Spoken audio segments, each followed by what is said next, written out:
सुनील जी, मैं आपके पास आऊंगा। आप हमारे जो पहले सहयोगी थे सोमदत्त जी ने बताया, मैंने उनसे सवाल भी किया था। भारतीय जनता पार्टी इस पूरी जो हिंसा की ये जो लड़ाई है, जो अभी मौजूदा लड़ाई है, उसमें पिछड़ती नजर आ रही है। जो महाराष्ट्र की राजनीति है, ये किस दिशा में घूम रही है जी? मेरे ख्याल से मैं वैसे तो सहमत हूं उनसे, मगर मुझे ऐसा जी लगता है कि जनादेश जो आप बात कर रहे हैं, तो मुझे जी लगता है कि ये अगले साल मुंबई म्युनिसिपल कॉर्पोरेशन की इलेक्शन है। उस इलेक्शन में भाजपा को एक ऐसा मराठी चेहरा चाहिए कि जो फाइट दे सके शिवसेना से। 2017 में जो इलेक्शन हुई मुंबई म्युनिसिपल कॉर्पोरेशन की, उसमें भाजपा और शिवसेना दोनों अलग अलग थे, दोनों एक दूसरे के खिलाफ लड़ रहे थे। उस समय बीजेपी को 82 सीट्स मिले थे, 82 सीट्स मिले थे, और शिवसेना को 97। अभी ये जो है कि शिवसेना सिर्फ शिवसेना के पास बीएमसी गए 35 साल से शिवसेना का राज है बीएमसी में। BMC is the power house of Shiv Sena. BMC का बजट क्या होता है? 39,000 करोड़ का बजट है मुंबई म्युनिसिपल कॉर्पोरेशन का, और वो गए लास्ट 35 सालों से वो बीजेपी के पास है, अपना शिवसेना के पास है। तो आप देखिए कि कितना, जब ऐसा वो एक पावर हाउस है, वो पावर हाउस बीजेपी को मैंने अपने बूते पे बीजेपी ये करना चाहती है, हाथ में लेना चाहती है। इसलिए उसको कितने सीट्स चाहिए? 82 से थोड़े ज्यादा सीट्स चाहिए। अगर वो सीट्स चाहिए तो क्या करना पड़ेगा? तो बीजेपी के पास ऐसा एक मराठी मानुस जो है वो चाहिए। जो भी मराठी लीडर्स बीजेपी के हैं वो मराठी नहीं माने जाते। शिवसेना का नारायण राणे जो है वो शिवसेना में थे, मेरे ख्याल से 30-35 साल तो वो शिवसेना में थे, उसके बाद कांग्रेस में चले गए। मगर उनका जो एक पर्सनालिटी जो है, आप अगर जब उद्धव ठाकरे के पास कमान सौंपी गई शिवसेना की, तब दो ही लोग थे वो नाराज हो गए थे। एक थे नारायण राणे और दूसरे थे राज ठाकरे। उनको ऐसा लग रहा था कि बाला साहब ठाकरे के बाद हम ही शिवसेना के मालिक है, हमारे ही पास नेतृत्व आना चाहिए।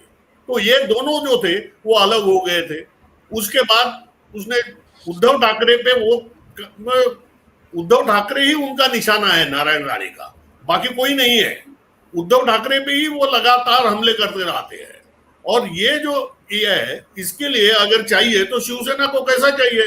जैसे अभी अनुराग जी ने बताया, वो तो एक मुझे, यानी मुंबई में, अगर मुंबई में आप इलेक्शन लड़ रहे हैं तो आपके पास ये सारा, मैंने एक झंडा 4 गुंडा 8 मोटर कार, तो वैसा वो तो चाहिए सब, और वो सब नारायण राणे ही ला सकता है।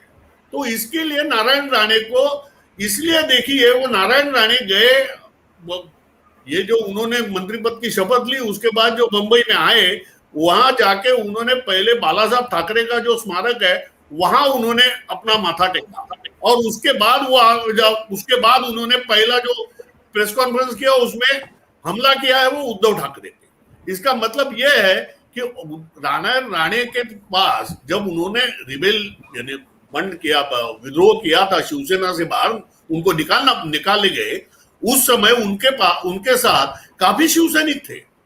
और ये सारे शिवसैनिक जो है वो ऐसे ही है जैसे ऐसे नारायण राणे के पास अभी जो नारायण राणे ने अपनी जो ताकत दिखाई, वो भाजपा की ताकत नहीं है, वो भाजपा की शक्ति नहीं है। भाजपा की शक्ति अलग है। तो उनके पास ऐसे लोग नहीं है जैसे नारायण राणे ला सकेंगे। तो इसलिए नारायण राणे का मैंडेट ही यह है कि अगली साल जो इलेक्शन होने वाली है बीएमसी की, और बीएमसी पर कब्जा करना चाहती है भारतीय जनता पार्टी, उसके लिए अपनी जो भी शक्ति है वो लगा लो। और उसके कारण आज जो चित्र निर्माण हुआ है महाराष्ट्र में, वो बीजेपी बनाम शिवसेना नहीं है, वो है नारायण राणे बनाम शिवसेना, ऐसा चित्र बना है। इस हालत में मेरे ख्याल से नारायण राणे का जो भी स्टेटमेंट है उसका तो मुझे कंडेम तो करना ही चाहिए उसको। मगर आप याद रखिए, मुझे तो ऐसा लगता है कि स्वतंत्रता के पहले जो राजकारण था, राजनीति चल रही थी, उसमें क्या था, अब स्वराज ये मेरा जन्मसिद्ध हक है और मैं लेके रहूंगा, इसके ऊपर काफी लोग ये हुए थे, उद्दीपित हुए थे। करेंगे या मरेंगे, ये मंत्र जो है वो बंबई में ही दिया गया। उसके बाद क्या चल रहा है, उसके बाद आ रहा है दीदी ओ दीदी, और उसके बाद खेला होबे, और ये मैं उसको थप्पड़ मारता, ऐसे जो विधान है उसके ऊपर ज्यादा चर्चा हो रही है, उसके ऊपर लोग यानी उद्दीपित यानी एक्साइट हो रहे हैं। पहले ऐसे नहीं था। दिस इज डेमोक्रेटिक पॉलिटिक्स, तो उसमें ऐसा ही होने वाला है।